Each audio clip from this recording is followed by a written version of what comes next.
Hi welcome back to my channel. ఈ రోజు మనం వెజ్ కట్లెట్ అయితే చేసుకుందాం. ముందు ఒక గిన్నెలోకి వేడి నీళ్లు తీసుకొని దాంట్లో మిల్ మేకర్ వేసుకొని కొంతసేపు వదిలేసిన తర్వాత దీనిలో ఉన్న రసం అంతా పిండుకొని ఒక ప్లేట్లోకి తీసుకోండి. తర్వాత ఒక గిన్నెలోకి తీసుకొని వీడియోలో కనిపించేటట్టు నలుపుకోండి. ఇప్పుడు ఒక బాండీలో నూనె వేసి దానిలో గార్లిక్ వేసి బాగా కలపండి. ఇప్పుడు దీంట్లో జింజర్ అండ్ గ్రీన్ చిల్లీ వేసుకొని దీన్ని బాగా కలపండి.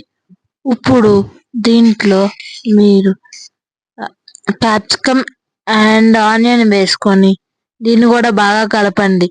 ఇవన్నీ వేగిన తర్వాత దీంట్లో పొటాటో వేసుకోండి.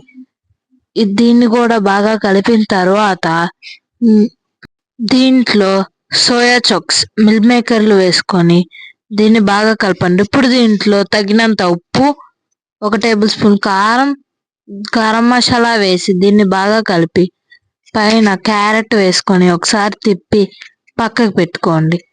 ఇప్పుడు దీంట్లో కొరియాండర్ కర్రీ లీవ్స్ వేసుకొని వీడియోలో కనిపించేటట్లు మ్యాష్ చేసుకోండి. ఇప్పుడు ఒక గిన్నెలో మైదా పిండి తీసుకోండి. దీనిలో నీళ్లు పోసుకుంటూ కలుపుకోండి. ఇది బాగా నీళ్లుగా రావాలి. నెక్స్ట్ ఒక బాండీలో డీప్ ఫ్రైకి సరిపోయేంత ఆయిల్ వేసుకొని లోపల కార్న్ ఫ్లేక్స్ తీసుకొని దీన్ని బాగా క్రష్ చేసి ఇందాక చేసుకున్నట్లనే మైదా దాంట్లోను కార్న్ ఫ్లేక్స్ దానిలోను వేసుకొని దీన్ని ఒక్కొక్కటిగా డీప్ ఫ్రై ఆయిల్లో వేసుకోండి. ఇప్పుడు ఇవి రెడ్ అండ్ గోల్డెన్ కలర్లోకి వచ్చినాక ప్లేట్లోకి తీసుకుంటే మన వెజ్ కట్లెట్ రెడీ. టేస్ట్ మాత్రం చాలా బాగుంది ఫ్రెండ్స్, మీరు కూడా ట్రై చేయండి.